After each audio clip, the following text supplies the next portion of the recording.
Since 2003, this is The Sports Source with your host, John Pennington.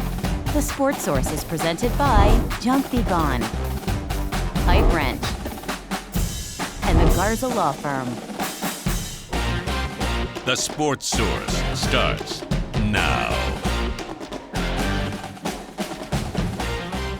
Good Sunday morning and welcome into the Junk Be Gone studios for today's edition of the Sports Source. Tennessee wins basketball game yesterday against LSU. We will break down that situation. They did blow another lead. We'll dive into that as well because I know that's what a lot of people are talking about. We'll take a look at bracket projections. It's a month from Selection Sunday. It's never too early to start looking at what Joe Lunardi and Jerry Palm are saying about Tennessee's path to the Final Four. Joey Aguilar, in case you haven't heard, there was a court case on Friday. We'll dig into all the stuff that came out of that. Tennessee looking for a cornerbacks coach. On and on and on. We got a lot to cover, and we're going to get to it all today. I do want to mention, though, I said this last week, if you're watching via DVR and it's later in the afternoon and we cut off about at the 1 hour mark, it's because the grid guide for your system, whether it's DirecTV or Comcast or whoever, might not be correct. And if that's the case, you need to, every week, make sure that we're a 90-minute show for the Sports Source. But if you do see us cut out, you need to just go to the Sports Source Digital Network and watch it for free on YouTube because we post the whole show about 3 p.m. right there on YouTube every week. All right, first segment of today's show brought to you by Junk Be Gone. You know, here's one difference between me and Bob Hodge. Bob has been doing cleaning on his property all this week. Every time I talk to him, he's like, well, I'm making a run to the dump. I'm heading over to the dump. I'm taking stuff over to the dump. 20 times he went over to the dump.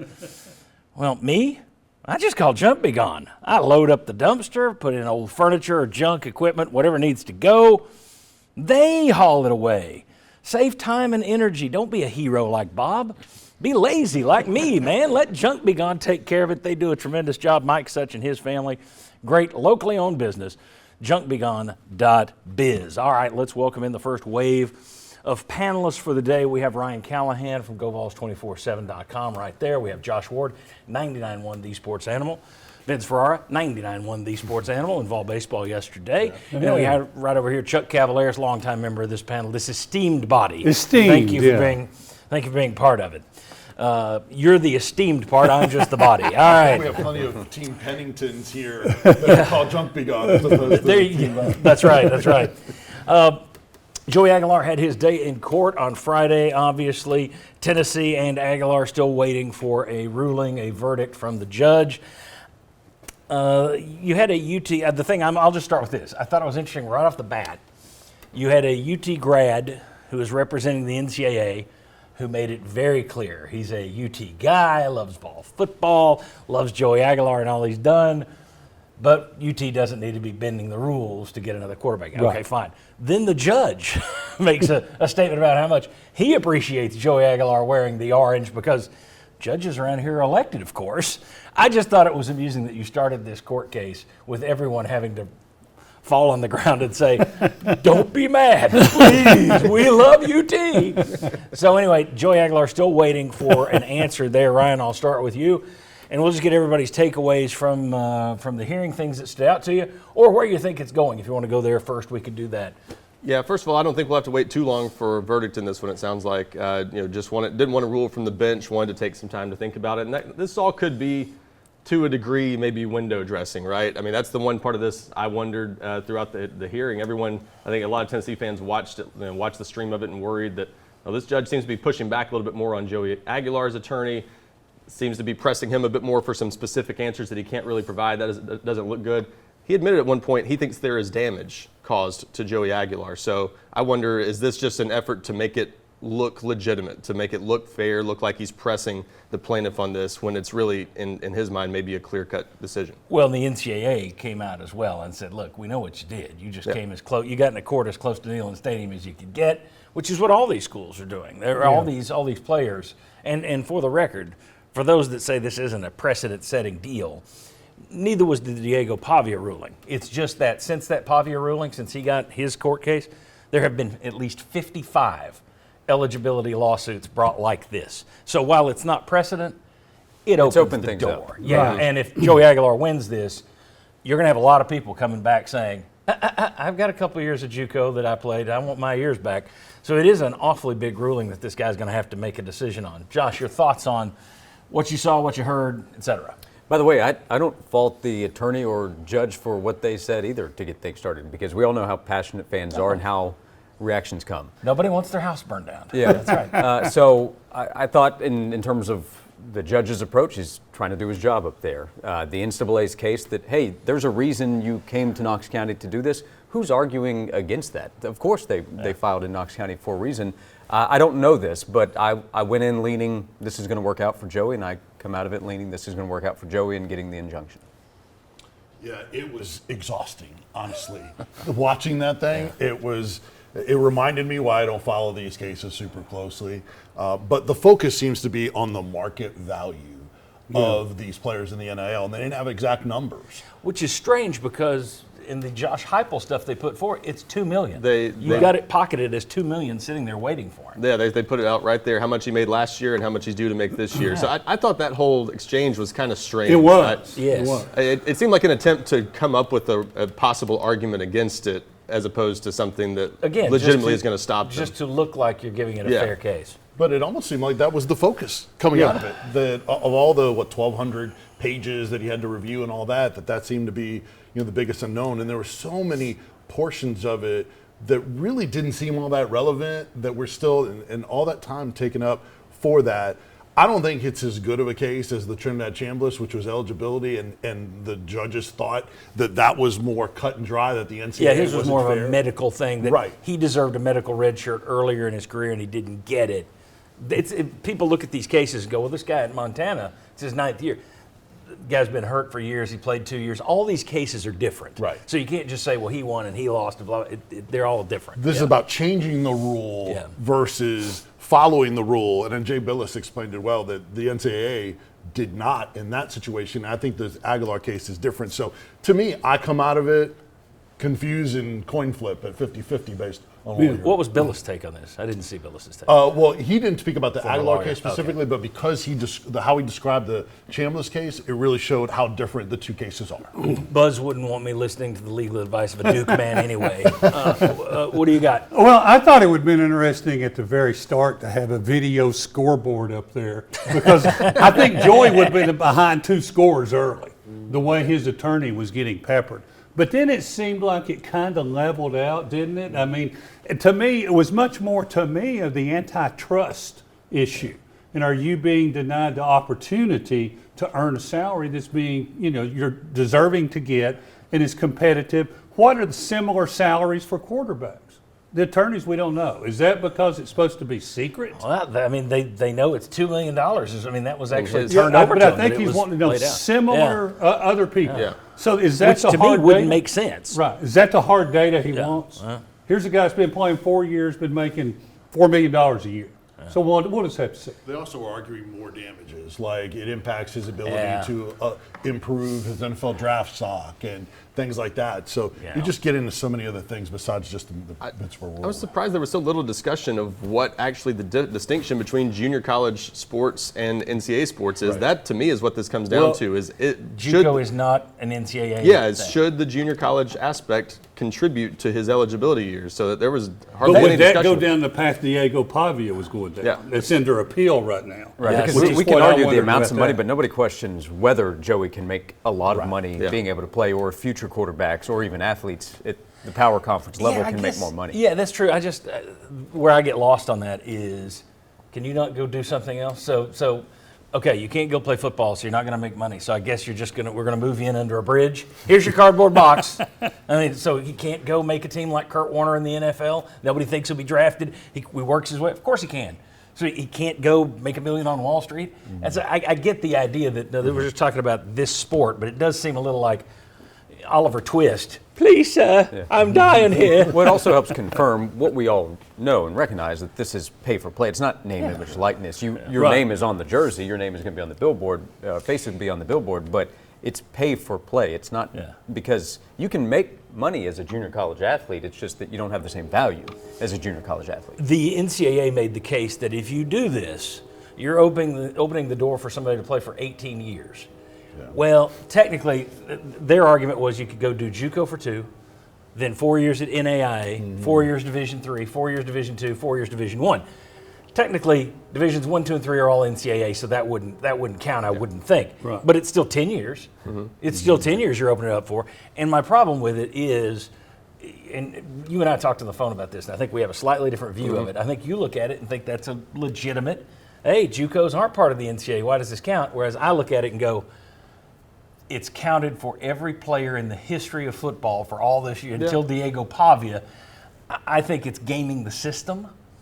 And I don't think it's good for college sports, but for Tennessee, it would be a good thing. Your take is that the JUCO rule, hey, they're not part of the NCAA. I don't want to put words in your mouth, so jump in here. Well, I've just heard some people with more of a legal background kind of suggest, hey, this might seem stupid because we're sports fans and we know it's always been this way, but legitimately, from a legal perspective, you can at least understand the argument. You can see the case that there's a clear distinction between NCAA years and junior college years. So it's it's a stronger case on its merits, I think. I was just shocked that the discussion was over. It didn't go there. Yeah, like $2 million versus $4 million. Like, what difference does that make? How much money he's losing? It's about the years and the distinction between. But then the if two. you get tied up in that, you're in the Pavia appeal, aren't you? That's what I think they were afraid of.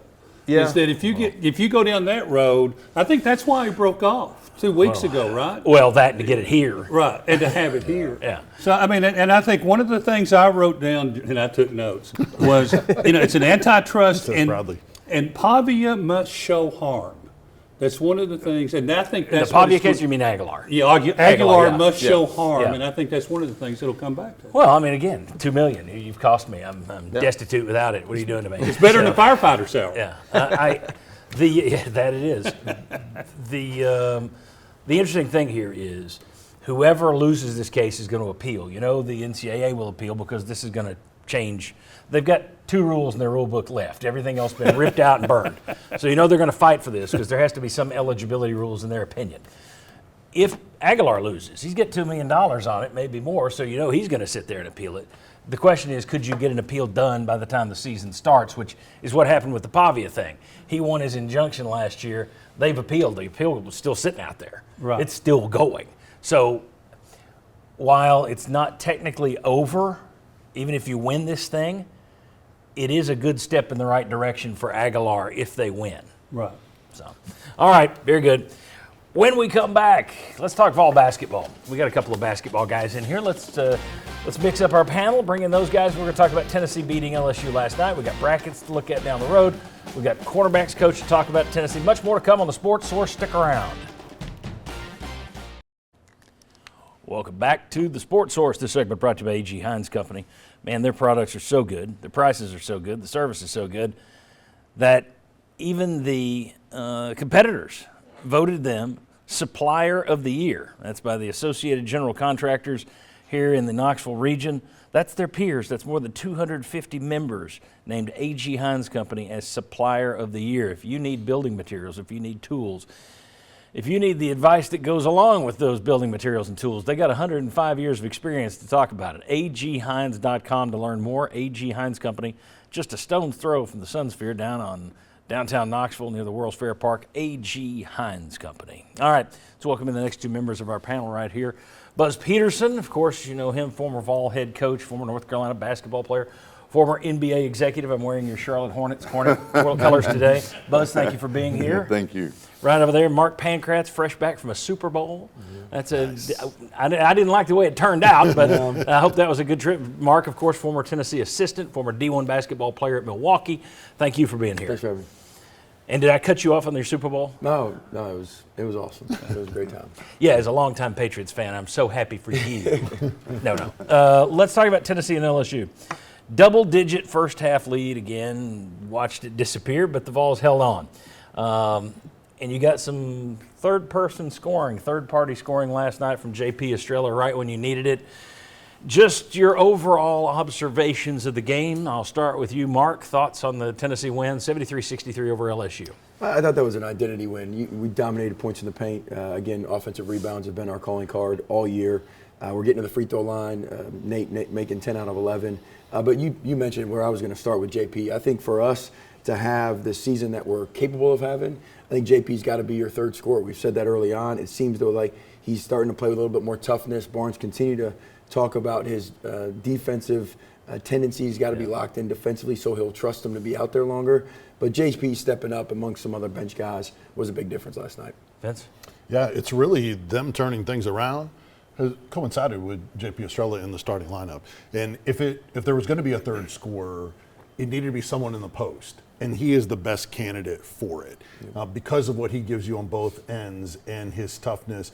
And he's a little bit older also. Akbar just doesn't have the advanced offensive game enough. Carey, not sure if he's fully back yet, but he's got some limitations in terms of defense and things like that. But they have been different with Estrella, and he was huge last night as well.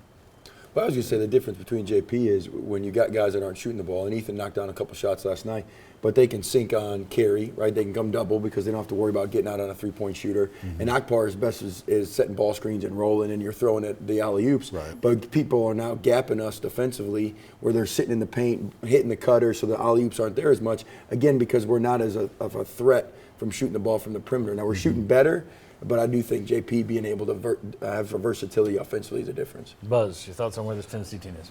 Well, I think they're improving. I think they're getting better and better, and I think that's important. I think JP, they need him for that third score. Last night's game, that was a tough one for me because Matt McMahon was a former player and coach for me, so I wanted a one-point win for Tennessee right there, as close as it could be. But, no, I think Tennessee, this is right down their alley. Second chance points, getting them on the boards, getting to the free throw line.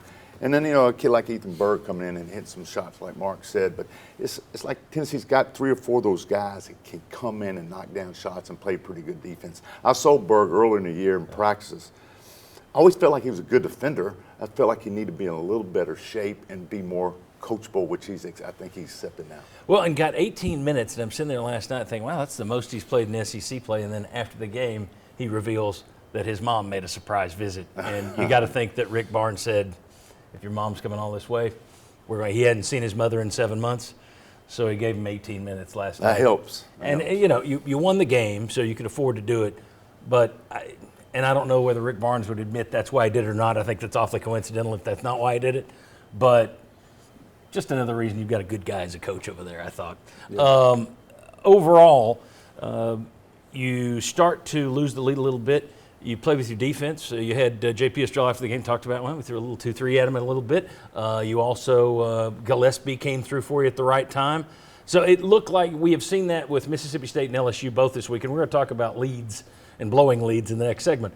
But a couple of times this week, you started to teeter a little bit, but you managed to take hold of the rope, so to speak. Yeah, but also, and maybe that's learning a lesson. Yeah, too. And let's call it what it is. LSU is not a very good basketball team, Sure. as he is Mississippi State, right? So we're not playing the best of the best when we teeter. We're able to pull it through against a good Kentucky team or some of these other teams.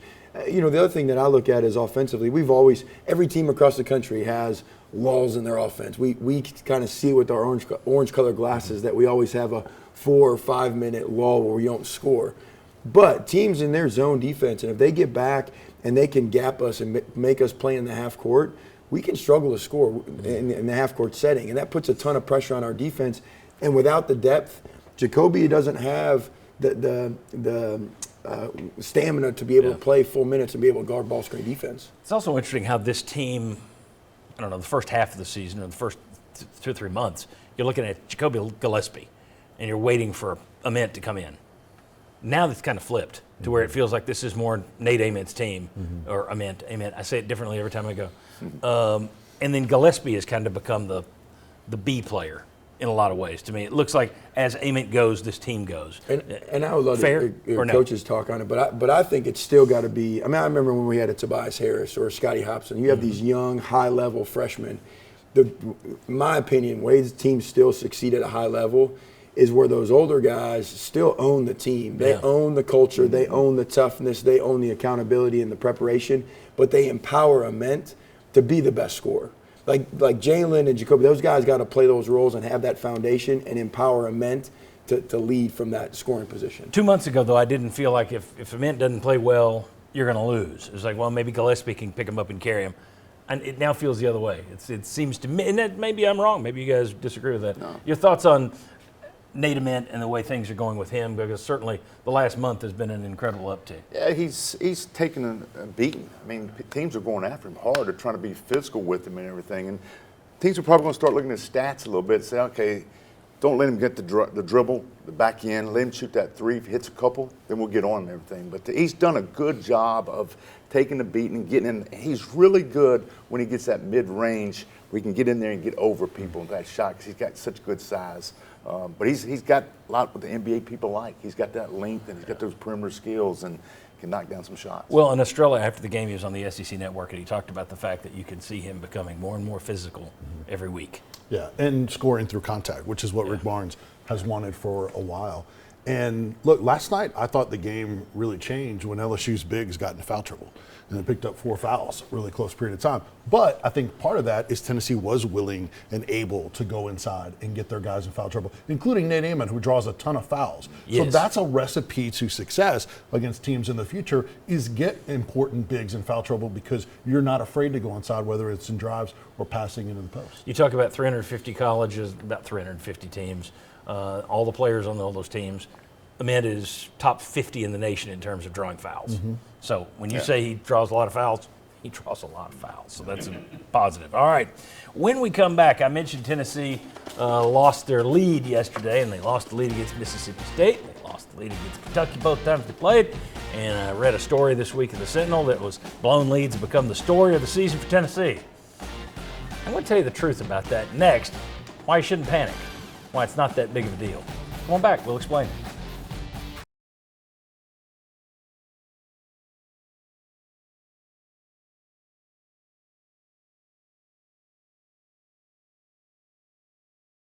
Welcome back to the Sports Source. This segment brought to you by Uncle Jim's River Cove Campground, folks. Spring, it's nasty out there right now. It's been cold the last few weeks, and then it warmed up a little just in time for this nasty rain. Well, it's going to be spring break. It's going to be Memorial Day. It's going to be summer before you know it. So get to rivercovecampground.com and book your trip, your spot now. No better place. If you like the great outdoors, bingo, it's right on the Little Pigeon River. If you like all those attractions in Sevierville and Sevier County, bingo, it's 10 minutes from everything. Uncle Jim's River Cove Campground. Check them out online to learn more. All right, let's welcome in the next member of our panel right here, Josh Ward from 99.1 The Sports. Well, I've already welcomed you. What am I doing?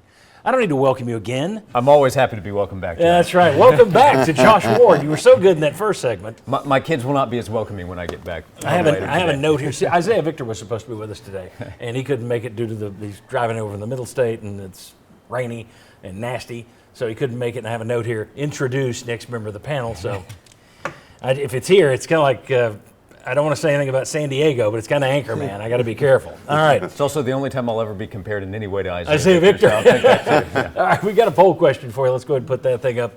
We're covering 3 sports here. What is more likely? Joey Aguilar wins his case. Wow, some of you have already been online and voted. 70% say yes, Joey Aguilar winning his case. Another Elite 8 run for Rick Barnes' team. Kim Caldwell thrives long-term at Tennessee. Those are your 3 choices. I want to know what's more likely. Aguilar wins his case. Another Elite 8 run. Kim Caldwell thrives here at Tennessee. Click the QR code right there on the screen. Take your smartphone, point it under that squiggly thing right under the Hearthside Bank symbol, and go ahead and tell us how you think. And we like to play along and figure out what you guys are thinking. It helps me understand our fan base, so go ahead and take part for us. Okay, all that. Let me get to something. Tennessee, blown leads. News Sentinel had a headline this week, how blown leads have become the story of the Tennessee season. Go to social media after any Tennessee game, and it's always about the blown leads. And I was going to do a story today. I was going to do a segment where we talked about blown leads and what do you do as a coach? How do you keep your team into it? And then it dawned on me, John, everybody's blowing leads. It's a new world. So just yesterday, I looked last night. So this is last night's action. West Virginia was down 14 in the second half, came back and beat Central Florida. Michigan was down 16 at Northwestern, came back to 1. NC State went on an 11-point run to go up by 7 with 1 minute to go, then lost to Miami in the last minute. Kentucky, Mark Pope, best second-half coach of the country, he was down 15. They cut it to 5, didn't win, but another 10 points they made up. And just this year, Kansas was down 15 with, 5 minutes to play against TCU. Came back, 15 down in 5 minutes. North Florida was down 9 points with 31 seconds. Came back to beat Bellarmine. Texas Tech was down 17, came back to beat Duke. this is not just a Tennessee issue. So occasionally we like to give perspective, and I know we all focus just on Tennessee, Josh. You do it with the radio show. Everybody's all in on UT, but the reality is analytics have changed the game to where everybody's pumping up threes at a rate like never before, and the shot clock keeps getting shortened to where we're at 30 now. No deficit is too big to overcome. No lead is too big to blow. Yeah, I think the three-point shot, the variation that can come, if one side's making them, one misses, then things can change very quickly. I mean, you can have a 12-point lead, hit a shot, get a stop, hit a shot. It's a 6-point game, which changes the feeling of what's going on within a basketball game. And again, that's part of what we're talking about, how things feel. It's very different. Turnovers, I think, are a factor. So it's more than one thing, but I think the biggest variation is the three-point shot if you're hitting them, if the other side's missing. Thoughts? I think when you lose to Kentucky, that underscores it. Yeah, it just magnifies it. And then, too, I think we've been blessed with a Zakai Ziegler, where we've not had questions about finishing a game, offensive, defensive. Maybe we have lost as many leads in the past with Zakai as our point guard. But when you lose a Zakai Ziegler that knows the system, can knock down foul shots, and then also defends the point guard, get you set up, I think we're feeling it more this year than we felt it in the years past. So those are the reasons why I think it's amplified. I totally agree with Mark on that. I always look at it that it's like a hardcover book. That point guard on one end, that 5-man on the other end.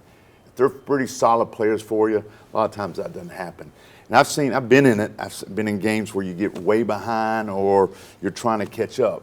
And that's when you try, when you're in that huddle, play these 4-minute segments. It's 0-0. We may be up 30-some, but I don't care don't even look at the scoreboard. It's 0-0. We got to win the next 4 minutes.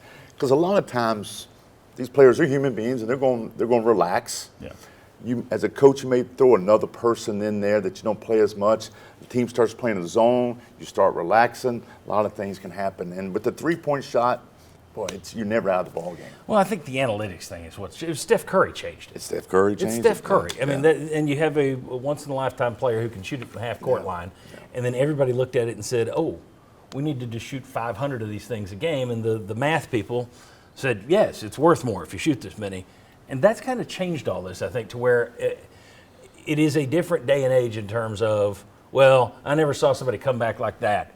Well, you do now. You see it all over the place just in one night. It's the 4- and 5-men are shooting the threes now. Yep. And they were not doing that. And I was talking to a former player, Tyler Hansborough, and we were talking this about a month ago. He says, I hate when big guys shoot threes. So he's old-fashioned inside the paint and all that stuff. But that's what's happened. These 4 and 5, that's all they want to do is shoot threes. Well, you get the Boston Celtics a couple of years ago won the title, and Joe Mazzulla, the head coach there, he says it after every game. The most important stat in basketball is three-point attempt differential. You've just got to shoot more threes than your opponent. Now, I hate that because I like a basketball coach rather than the calculator. But he won a championship as a calculator on 2 legs. Yeah. And I think that has really provided a boost to it. It's poured gasoline. This was already happening with the three-point line, of course, and the shot clock and all that. But the analytics folks getting involved and the Steph Curry impact really poured gasoline on the Well, from a coach's perspective, probably if you're having to continue to push to your team, hey, we have this lead, but we can't let up because they can come back.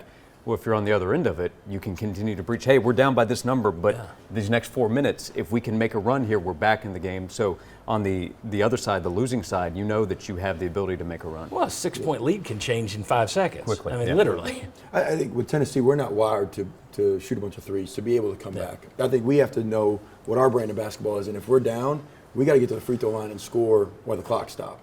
We can't be a team that's going to get back in the game by shooting threes. And that's the scary part about when you go to the NCAA. If most teams these days are more three-ball oriented, that could be our way of getting out of the NCAA tournament. As a team gets hot and we're not shooting well, we're not built to be a three-point shooting team, and they could catch lightning in a bottle and we'd be out of the ballgame, out of the tournament. One last thing, the thing that drives me crazy is fouling three-point shooter. Oh, we do that. I mean, you mentioned the NC State game. I happened to catch a glimpse of that. And they fouled the Miami shooter on the wing there. Kid hits 3 free throws, which is hard to do, but he made those. And to lose them, fouling a three-point shot as a coach, that would drive you crazy. And to me, it seems like it's happened more and more often. Probably because more people are shooting threes. Yeah. More times to foul them. All right. When we come back, we're only a month from Selection Sunday. Never too early to start looking at bracket projections. What did Joe Lunardi and Jerry Palm think about this Tennessee team? If you watched our Saturday show yesterday, we talked about the fact that Tennessee was projected as a 5 seed. Interestingly, they dropped to a 6 seed in most of these things. So what's the path look like as a 6 seed? Come on back. Welcome back to the Sports Source. The segment brought to you by Southeast Termite and Pest Control. You know, Matthew Haynes and his team have been doing this since 1971. And they are the biggest locally owned pest control company still in East Tennessee. Spend your money local, keep it local. Great business, Southeast Termite and Pest Control. And if it sounds like I'm talking from experience, I am. Used these guys for many years. Good people. You'll enjoy working with them. They'll take good care of you, whether it's your home or your business. Southeast Termite and Pest Control. All right, I'm not going to welcome in Chuck. I've already done that. So, Josh, just back from Florida. He's back. He's back in. It was a short trip. I want to take a look. Selection Sunday, 1 month from today. Let's go ahead and look at what Jerry Palm is saying about the Volunteers. He has them in the East Regional. That's finishing up in Washington, D.C. He's got them as a 6 seed. It's interesting. Earlier in the week, they were a 5 seed. They beat Mississippi State and dropped to a 6 seed. And both Palm and Lunardi must have impacted the net ranking. But you see, they are in the same bracket playing the winner, in his opinion. They would split the 11 seeds into the first 4, and that would be Georgia versus St. Mary's. Not sure how much Rick Barnes would want to see an SEC team in the first round of the NCAA tournament if it broke that way. Then if you get past Georgia and St. Mary's, you'd be looking at Iowa State and Winthrop, that winner. Also in that bracket, you've got Texas A&M, Arkansas, and Alabama, a lot of SEC teams. And you could also call this the Buzz Peterson Regional because you've got Tennessee, App State, NC Wilmington. Oh, wow. That's right. You coached all those places. And you got Duke up there, the number 1 seed. All right. Yeah. Buzz, your thoughts on this bracket? You know what? The one team out there I don't like because the mid-major, they're good, and that's St. Mary's. Yeah. Always good. Yeah, they're always good. So I don't like them. But to me, I think Tennessee's going to be better in the 6. I look at the rest of the games. There's 6 left. This is me. I feel like they're going to win 5 of those 6. I think at Benny's going to be the toughest. I think Alabama at home is going to be next tough. And at Mizzou won't be easy at all. But I think they're going to win all those. And I think that 6 could eke up to maybe a 4. So that's where don't want that 5. Don't want that 5. Stay away from 5. But 5-12's rough. It's interesting. St. Mary's, I don't like that at all. Your thoughts on that bracket? Well, I mean, when it pops up, Duke and Illinois has already beat you, and they're one of the best teams in the country. Of course, that'd be on down the line. That's right. I didn't. But Georgia last year, didn't they get bombed in the first round of the NCAA tournament or something? Mm-hmm. So St. Mary's, I wouldn't like that right off the bat as a real, I think, a quality team. Yeah. So you'd play Illinois. That would be your Sweet 16 game, I suppose. Yeah. If you got that far. So I mean, that would be tougher than I think some people think looking at. But for those that don't know, Iowa State's a really good basketball team. I mean, TJ, their head coach, does a great job. So it's not a normal powerhouse that people think of, but Iowa State is a really, really good basketball team. There's a lot of this season left to be done to see where we could get. I agree with Buzz. We could get up to a 4 seed. I don't think we could get higher just because other than that Houston win, we've not had many quality wins. But if that were to play out, that Iowa State game would be concerning. All right, let's see what we think about Joe Lunardi's bracket and how he's got it set up. That's the next one, if we can get to that one. There we go. Also, Tennessee is the 6 seed. He's got them in the Midwest, going to Chicago, number 6 seed. Buzz, you know anybody that has any ties to Chicago for tickets or anything? All right, so 6 seed. He has them playing Miami of Ohio. And then you've got Michigan State and Tom Izzo is the 3 seed there. East Tennessee State, 14. Then down the line, NC State, UCLA, Iowa State again. He's got them as a 2 seed. And Harvard down there on that side of the bracket. The other side of the bracket, if you got that far, Alabama, California Baptist, Louisville, USF, Villanova, St. Mary's again, Michigan, who has knocked Tennessee out of more tournaments than anyone cares to remember, against NJIT, Morgan State winner. Your thoughts on that one, Mark Pankratz? Do you like this bracket better or worse than the last one? Or does it matter? I don't want to put Michigan State either. I think Izzo, Izzo's due. Izzo's. I mean, he's been known for his tournament runs, and he's due on the way out at some point. That's a tough bracket, but good to see my man Brooks Savage at ETSU up there. But either way, they're going to be hard. Chuck, I would see more winnable games. If you look on down the line, no, anybody's going to be tough when you get down, to like a region semifinal or whatever. But I would see more winnable games. Louisville doesn't strike that much fear in you, do they? North Carolina State's got a good team, but they've lost some games, it seems like, lately. So I would feel better about this one than what we just saw. And Buzz, your take. The thing that kind of stands out, I think Mark hit on it to me, was the Michigan States of the world and the Iowa States. They're kind of similar to Tennessee a little bit. Trying to get that ball inside, tough, physical teams. I'd rather see another team inside of Iowa State or Michigan State. And Iowa State's got a phenomenal shooter outside. So anyway, it's no matter what, it's tough. Right. It's tough. You just got to go and play. These things are always fun. Everybody likes looking at the brackets. That's why they start. This past year, they put up Joe Lunardi's bracket the day after the last tournament. It's like, how do you project that 365 days out? But they do. People like it. I guarantee you, Tyler's gambling on it. Throwing money on it. That's right. Mark Pancratz, thanks for being in here. Buzz Peterson, thanks for being in here. We'll see. You can be around Saturday? Oh, yeah. Okay. We'll see you Saturday for our 11 o'clock show. Saturdays right here on WATE, the Saturday kickoff. When we come back, let's talk Tennessee football. You got a cornerbacks coach to replace. Josh Heupel does. Which way are they going to go with that? What should they do? And then we got much more to come on the show. Stick with us. Come on back on the Sports Horse.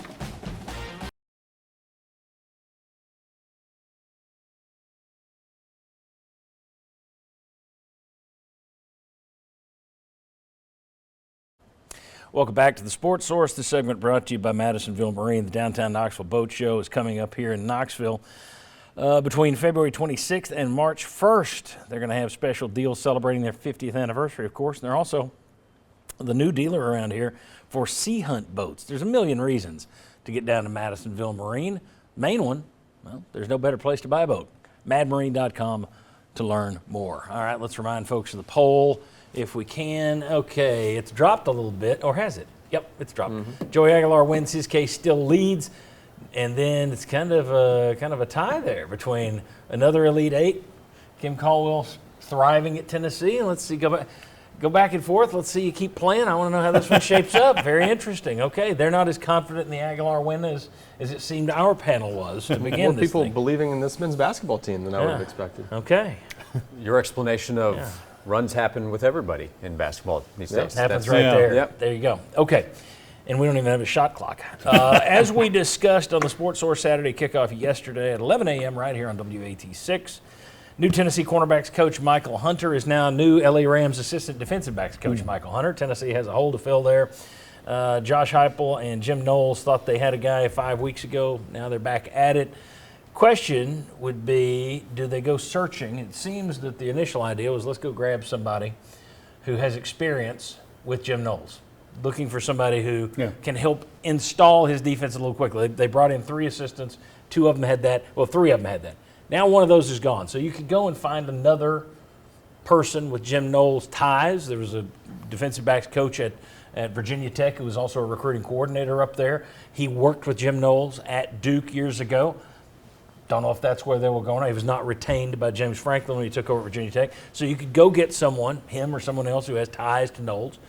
Or you could say, look, that's the $250,000 slot. That's the low man on the totem pole for the coaching staff.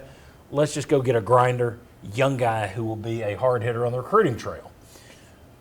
Which direction do you go in? Ryan Callahan, I'll start with you. I think they're more likely to go someone that maybe has some connection to Jim Knowles. I think that maybe makes the most sense given what you said, what they're trying to do, installing the defense, making sure that this year one team gets up to speed as quickly as possible, and that you don't have much of a drop off there. So I think you were kind of getting a little bit of both of what you described with Michael Hunter. Maybe there's someone like that can fit both of those descriptions. But yeah, like you said, one element of this that'll be interesting to see. They weren't paying Michael Hunter a whole lot of money, so do they look to kind of keep it around that price range, or are they willing to expand that to go for someone a little more proven? Yeah, and Derek Jones is the guy's name. I don't think I said it for Virginia Tech.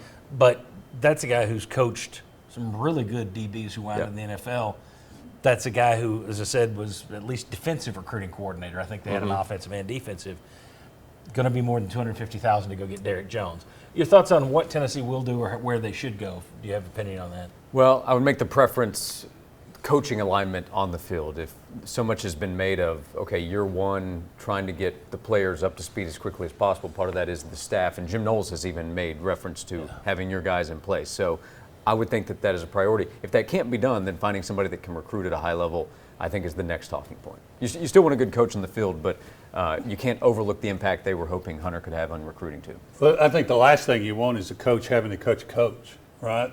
And with this Jim Knowles defense, so much is on the safeties and the corners, and you're trying to be more aggressive and you're trying to be more flexible in how you can move over and play different positions. So I think Derek Jones makes sense because, he was also with Knowles at Duke. Yeah. So you've got that background there. I would start there to see where it leads you. And we don't know what their relationship is or anything else because they worked together at Duke. He hasn't worked with him anywhere else. Who knows what that is, but throwing out that name has been kicked around. So, anyway, go ahead. Yeah, Vince. Jim Knowles does coach the coaches, but part of the beauty of the way they set up the defensive staff is the familiarity of guys to Jim Knowles' system so they can pass along and do some of the coaching of the players. But you also have Anthony Poindexter there as well, and I think he can kind of soften that blow in the secondary also. And then I think you desire to have someone with that experience with Jim Knowles, but the pool is limited too. So I think some of that you may end up having to go in the who's the best out there, and then because of, I'm sure, Jim Knowles' confidence in his ability to coach coaches, then you adjust, bring them up to speed, especially if you think highly of them. Maybe they're on your list already. But if you need to, then you go to the younger recruiting guy that can kind of just fill that slot. All right. When we come back, 2 Vol corners projected as first rounders. One projection has both of them going to the same team. That leads me to a hindsight is 20/20 kind of an observation. I'm going to give you what I believe to be the biggest what if from the last season, and it involves those cornerbacks. Come on back. And welcome back to our show. This segment brought to you by Games and Things. And typically we focus on the games, not so much on the things, but their things are great too. And that means pub tables and chairs, bars and bar stools, home theater seats.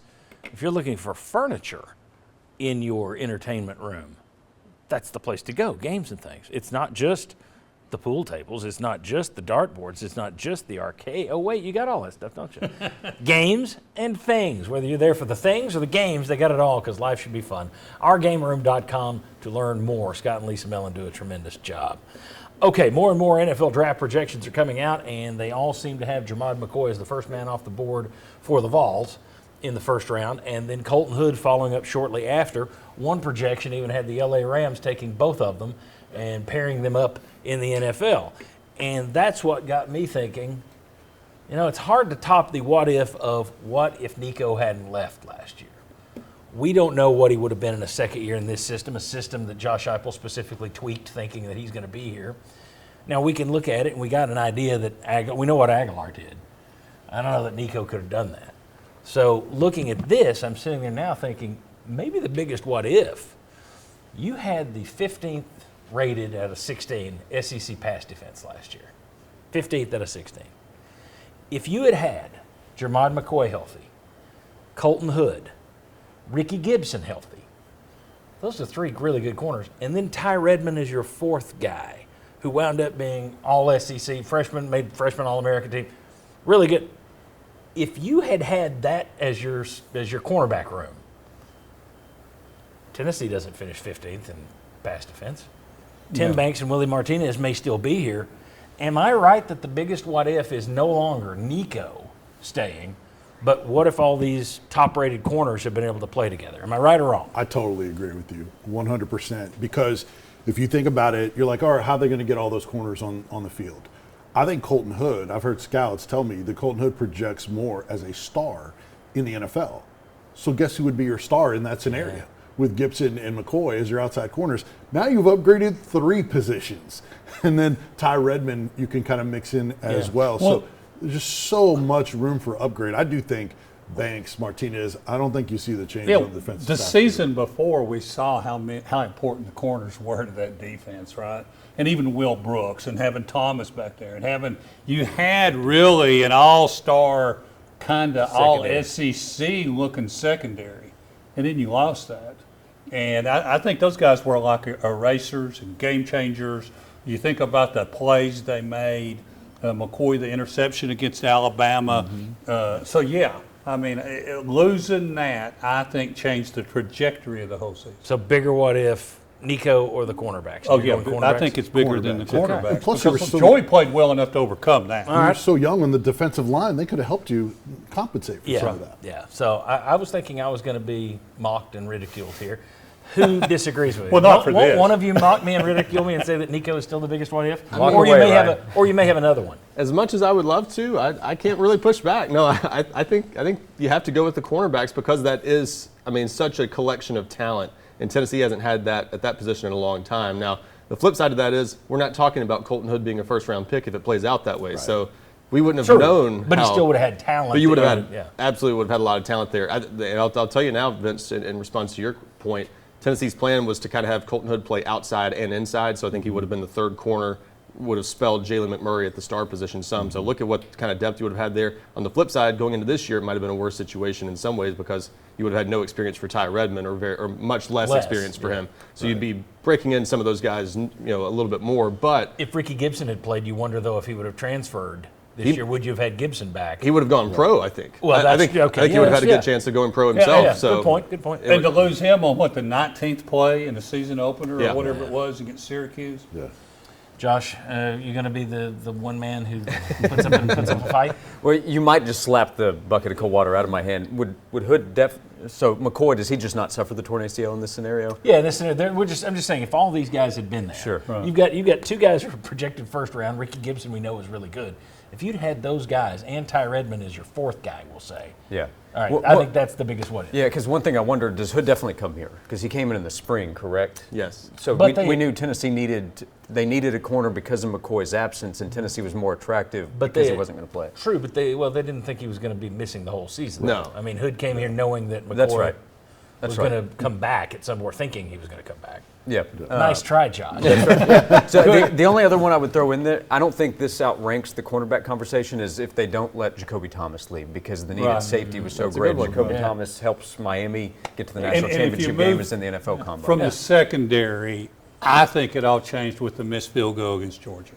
I think that changed a lot of things that would have been different if you could have won that game. Mm-hmm. Now, I'll take the secondary above that, but missing that field goal to beat Georgia. Your what if? And then what you can move on and do, the confidence you gain. I think that was. Now we're really getting out. Okay. Yeah. But John, to your point in the segment, had your shot. if fans do watch the Rams take both of those guys and they watch them out there on the field together, Hood and McCoy, and they thrive, that's going to be a tough watch for Tennessee fans. Well, and I'll say this real quickly. Will West I was on his radio show with Will and Tyler a couple weeks ago, and he said, "All right, look at these guys projected to the first round. All these guys, all this talent's coming." He said, "Did Tennessee underachieve this year?" I said, "Well, now wait a second." I said, "McCoy didn't play. Yeah, right. We can't do that yet. We have to wait till people forget he didn't play. Then we'll come back and say, look at all the talent they had on the team." And then be coached by Michael Hunter, too. That's right. Really? Right. When we come back, the Big Ten is pushing for a 24-team playoff. What would one of those look like? We'll show you. Is it too big or is it just right? Come on back.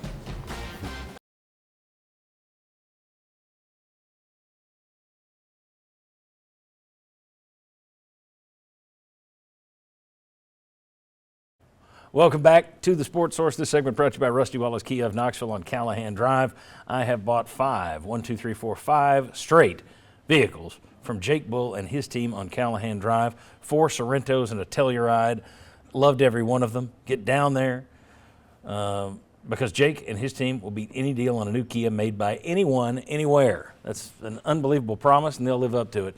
Rusty Wallace Kia of Knoxville, rustywallacekiaknoxville.com. Okay, the SEC still wants to grow the playoffs to 16 teams while keeping conference championship games. They like the money. But the Big Ten recently passed around a memo that got leaked, and it pushed for a 24-team playoff. Everybody knew they wanted this, but the memo came out. Pushing for a 24-team playoff format that would do away with conference championship games, just start right after the season. I wanted to give you a ballpark of what that would look like using this past year's rankings before the conference championship games. Okay, so we're doing this without the championship games, so I went back to the rankings before that. This is what a playoff would have looked like last year. Those first games are at the highest seeded team on campus. The second round would be at the highest seeded team's campus location, at the highest seeded teams, the bye team, I should say, at their campus location. So you got 2 rounds of home games. I kind of like that. about all I like. That's too many teams. That's a lot of teams that have no business having a shot at the national championship.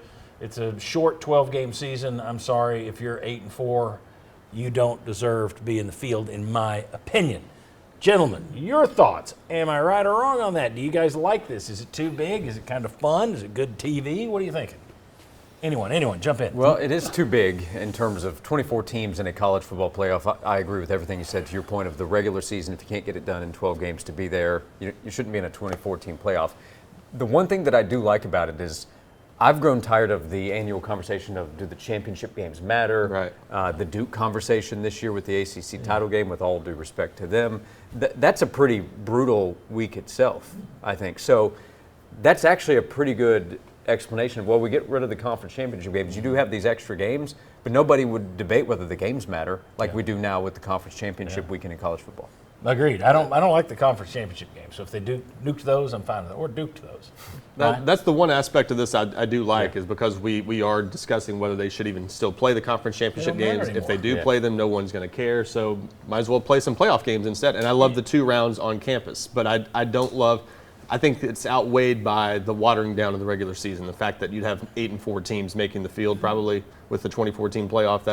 That's watering it down too much for me, so I would rather keep a 16-team field. Yeah, and I think you've already watered it down too much personally. Yep. But speaking of those championship games, Alabama and Georgia played last year in the SEC title game. Their rankings were the same coming out of it as they were going into it. It didn't change their seeding or anything else. I think it's taken too big of a leap too soon. I mean, let's get to 16. Let's see how that works. And then if you do want to go, I mean, what is the Big Ten just wanting to get 2 or 3 more Big Ten teams in there? Mm-hmm. I mean, isn't that the whole purpose there? Yes. So why allow them to do that? Heck no, Big Ten. Well, you can't do that. Yeah, but if the SEC would like that too, though. Well, yeah, so, but no. I mean, let's get to 16, see how that goes, and then we'll talk about it. Well, I think the SEC would like it, but they're I thought not about pushing this. for it. Yeah, I think they know the Big Ten would get in a lot of teams in a 24-team field too. I think they think in a 16-team field, it's still going to be the SEC getting the most every single year. We'll see about that. Yeah. Because now 3 straight years the Big Ten has gotten farther than you. True. You've been getting the benefit of the doubt forever. Right. I want to see who gets the benefit of the doubt this year. That's true. Is that about to change? Yeah, and I didn't count it on your projection, what it would look like, but even if the Big Ten gets more, the SEC is going to get more. And it's always been that way. You might be right. Maybe they look at it differently in terms of benefit of the doubt. But I'll take a hard pass on that. I do think it waters it down. Look, even if they were to go to 16, there was a lot of talk of conferences changing the way they selected teams for that conference championship game. The 2 best records or rankings in the poll. So what difference does your conference record make anymore? So if your conference record doesn't matter, if you're just going on the rankings, why are you even having a conference championship game? I know what the reason is, but it makes even less sense. So if we're going to progress, 16 is my preferred. And I would go back to smaller. I would keep or 4. I think 4 was fine. But 24 seems a bit too much for all of us. All right. When we come back, read something this week about constant hot seats in college football that I thought really put a bow on it and wrapped it up nicely. We're going to talk about that, including in the SEC, which coaches out of the 16 would survive an absolute nightmare season this year. Who's untouchable? That's next. And welcome back. This segment brought to you by Safety Systems. Folks, it's a crazy, nutty world. Lots of news stories right now where people are checking security cameras and everything else. Never a better time to have a security system in your house with cameras all over the place. And the folks to do it that can put in a top-notch security system for you, Safety Systems. They've been doing it for more than 2 decades. You'll see those signs in my front yard. J.J. Surlis and his team, VFL, J.J. Surlis and his team will take care of you. Call Safety Systems this week or visit safetysystems.com. All right, let's check the poll results. I meant to do this in the last segment and I forgot. Aguilar wins. Aguilar wins his case, but boy, that dropped a long way from 70%. Yeah, sure did. That dropped quite a bit. And then you've got Caldwell Thriving Long Term actually beats out this Tennessee men's team making the Elite Eight. I would agree with that. After this past week with the Caldwell stories, I'm surprised by that. The odds of making Elite Eight aren't particularly high, I think, in a lot of cases. So I I can roll with that. The heat I was hearing for her, people murmuring this week, I don't know, the odds of her thriving long term, I would have thought. Now, I'm not saying she can't. Yeah. I'm just surprised the fans think that's more likely than this team making an Elite Eight. Yeah. Very interesting. Thank you. It's why we do this. Appreciate you playing along. All right, I read something this week. Let's go ahead and put this on the screen. Read something this week in The Athletic that I thought was very interesting. The takeaway from last season's wild coaching carousel is that pretty much the entire sport is on the hot seat from year to year now. Penn State's James Franklin went from coaching the number 3 team in the country to a pink slip in the span of 15 days. LSU's Brian Kelly began the year by beating Clemson in Florida, yet didn't make it to November. Oklahoma State's Mike Gundy and Kentucky's Mark Stoops were the winningest coaches in their school's histories. Gone and gone. And I thought that was interesting. It got me wondering who in the SEC could survive, who's untouchable. So I thought, do we want to go 5-7? No, let's just go 4-8. Let's make it an absolute train wreck season. And let's take a look here. You guys tell me. Here's your list. Here are your coaches of each team. And obviously the first-year guys probably are going to get some leeway here. But there's one that may be an exception just because it's crazy talk. But Alabama's Kalen DeBoer, does he make it at 4-8? No. No. Everybody agree with that? Right. Yep. Okay. Let's. Then you got Ryan Silverfield at Arkansas. I think he survives. Yeah. Yes. Alex Golish at Auburn. Yes. Survives, but it'd be ugly. That's a maybe because it's Auburn. Yep. Yes, they're crazy. Yeah, they fired a coach 2 years after a national championship. Yep, that's exactly right. That's one of the ones that I would say So I first-year cannot coach. guarantee Golish a job in 2027 after 4-8. John Sumrall at Florida. Survives, but another place that's ugly. Right. Kentucky's Will Stein, he survives. Georgia's Kirby Smart. Yes. I think he survives a 4-8. Yeah. That may be the only one that's untouchable with just for the sake of your resume. All right. Lane Kiffin at LSU, first year, the money they are spending, they may have spent so much that they're stuck with him. Yes. But if it goes south, the money they've had to invest in this roster, it's going to be loud and noisy. Oh, yeah. If he goes 4-8. But they wouldn't fire him. He would survive, but it would be, to your point, people would be saying, how the heck did this happen? Yeah, probably. He might end up doing something in the middle of that 4-8 season that would get him out for college. Yeah, really. So I can't put a 100% stamp on that one. Jeff Lebby, Yes, gone. he would be gone. Eli Drinkowitz, gone probably. Now, that's an interesting one. He might have a chance, just because he's been pretty good there at a program that doesn't have a super high bar. I could maybe see him weather. He just got a huge contract where they may not be able to justify paying. Yeah. Maybe. But I can't guarantee he's back at 4-8. I know a lot of Missouri fans who look at him the same way Tennessee fans look at Josh Heupel, so I don't know. Brent Venables, Oklahoma. No. No. He'd be gone 4-8. Pete Golding, Ole Miss. No. I think I think there's the unproven there. Yeah. And the way he inherited that position, I think there's going to be Kiffin-like expectations for him. He'd be like Arnett at Mississippi State. They just decided, no, this was a mistake. Right. We're going to move Yeah. on. Yeah. I can't say 100%. Shane Beamer, South Carolina. No. Gone. Josh Heupel, Tennessee. Would be fired, I think. Gone. Yeah. Steve Sarkisian, Texas. He'd be gone. I think Yeah. he'd be gone. Yeah. Probably. Especially after the disappointment of this past year. They're spending too much money on that roster. They have the resources to replace him. All right, and we'll do the last two on camera here. Mike Elko, A&M. Had a good run last year, but It would be difficult to keep him, wouldn't it? I think the way last year ended is going to come back. So you're Right. 4-10 is the way we'd look at it. That's another place where money's no object either. Yeah. And then the last one is Clark Lee at Vandy. Maybe he could. I think he I survives. think he survived. Yeah, so there's two who could do it on resume, maybe Drinkowitz. Yeah. And that's mainly because the school itself Yeah. might not have the big cash to throw. There aren't a lot of guys who would do it just based on resume. Yeah, I mean, to the point of what Stuart Mandel was writing, a lot of those coaches wouldn't make it to 4-8. Yeah. Yes. Yeah. And there was so much history with all of them where they'd already accumulated some bad thoughts with their fan bases. And yeah, some of the results are still there, like Franklin, but it's not like people weren't already unhappy to begin with. So it's a little bit of a different situation. I think if you start going south like that, they're going to retroactively be upset. Well, I think it'll turn quick. Right, but I don't think that makes the case for everyone's on the hot seat. You have to have that built-in discord with your fan base that some of those coaches already did, like Franklin, being disappointing against the big I games. disagree, but okay. With 3 losses, and he's gone. I think most of these guys would get whacked. I do. I think Vince's premise is right. I think there was enough angst over Franklin losing Certainly, big games yes. all the time. That People were tired of Stoops. Yeah. Brian Kelly, Kelly, tired of Brian Kelly. But the problem with again, the Franklin thing, he was number 3 in the nation. He'd been to they went to the Big Ten. But it was championship his game the year record before. They against made what, the top 5 semifinals teams. of the playoff the Yeah. previous year. They had There won was a national championship. I don't There- recall, but maybe where- I'm wrong. I don't what recall places hot aren't- seat talk with Franklin Yeah. at the start of Right. the season. Other than What the places athletic aren't there director. some angst? I guess would be my thing. Yeah. I think Yeah. most of these Well- places, there's some. I guarantee you, there's some people at Georgia right now who are saying, "Games pass Kirby by. We haven't won like this. He's going to have to change to be the Kurt Signetti model." I guarantee you got it down there. They used to get it with Nick Saban every year he didn't win a title. It's like the games passed him by. So that's the problem with this playoff. Now, if you don't make the playoffs, it's like you're going to the NIL. So if you're not or going the to that NIT, and you're yeah. going 4-8, they're that's- going to show you the door. That's why these coaches would all be in favor of a 2014 playoff. Good deal. All right. When we come back, Kim Caldwell's Lady Vols. We just finished talking about her. Lady Vols host number 4 Texas. Can they stick together? Another top 4 team. You know how that's gone recently? Can they keep this one close and put up a fight? Come on back.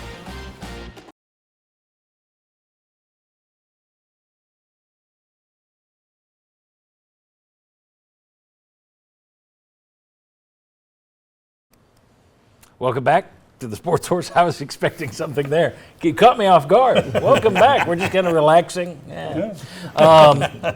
Breaking news. We need like a sounder or something. Maybe not that one. But Matt Zenit, he's with CBS Sports, correct? Correct. We talked about it earlier. Derek Jones may be the guy that Tennessee goes after. He's got experience. Would they spend the extra cash to get him? Sounds like they're getting him. So Derek Jones will be the cornerbacks coach. Get another coach with ties to Jim Knowles. But Michael Hunter, you were paying $200,000, $250,000. Derek Jones got a lot bigger track record than Michael Hunter. So my guess is they're going to spend him more money, even though he is out of work at the moment, wasn't retained at Virginia Tech. They're going to have to spend more than that. So if you wanted to know what UT would do, they are kind of going all in, it seems, in a lot of different areas with the coaches they've moved on from, the coaches they're bringing in, what they're paying, the strength and conditioning. Interesting move. Everybody okay with the Derek Jones hire? I think that makes sense. Yeah. Under the circumstances, really good hire. And then obviously, if you have to pay more because of the circumstances, you got to do what you got to do. Yeah, I mean, there are times where you've said, well, they just took the cheap way out. They're not doing that, so that's good. I mentioned it going to break there. Lady Vols host Texas today. Kim Caldwell, you had, let's see, against UConn a couple weeks ago. It was a 30-point loss to number 1 UConn. Last week, the 43-point loss to number 3 South Carolina. Now it's number 4 Texas, but it's here. She made the comments last week that caused an uproar about quitting. And they came back and they rolled Missouri and Kelly Harper here the other night, which showed that she hadn't lost the team in those comments. And I think that was the fear. Question is, and I'll start down here this time, you think they're going to, we only got like a minute, you think they're going to be able to put up a fight against Texas and stay together and not get blown out? Yeah, I think so. Texas, their head coach, Vic Schaefer, just destroyed them, saying they have no heart. Now, maybe they'll bounce But back. that's and be different better. from saying quitting. See, that's the thing. I tell you what, if you get blown out in Thompson-Boling Arena at home and you feel like your team quit on you at home, then you got a problem. Still a But top you 5 should team. be able to compete and at least keep it competitive on your home court. I think the response. It's a frustrated coach invitational. The Lady Vols were competitive with Texas last season. So if they're not today, then that will cause a lot of fans to say, wait a minute, how come in year 1 we were competitive against a really good Texas team, not this year? Yeah, this is the challenge of a rebuilt team. I mean, this is a very different looking team from last year. I'm not surprised they've had some bumps in the road, but yeah, you can't get blown out at home too often. And no Even Mia against Paldo good in this game. She's not available, which is terrific freshman point guard. Yeah. Well, the question, I don't have time for a question, so I'll just throw this in there. Said this on our Saturday show. The Caldwell comments, I think, took off because she's such a young coach. Yeah. An older coach could get away with that. An older coach can walk right up and say the same thing, but you know where that coach is coming from. Rick Barnes has been incredibly critical at times of his players. We've talked about it here, but he's Rick Barnes. You know the relationship between him and the players. You know his track record. With Kim Caldwell, it's like, you're from Glenville State. Hold off on that. So, all right. Thanks to all these guys. Thanks to you for watching. Thanks to our sponsors. See you Saturday. See you on the Sports Source Digital Network. See you next Sunday. Have a good week.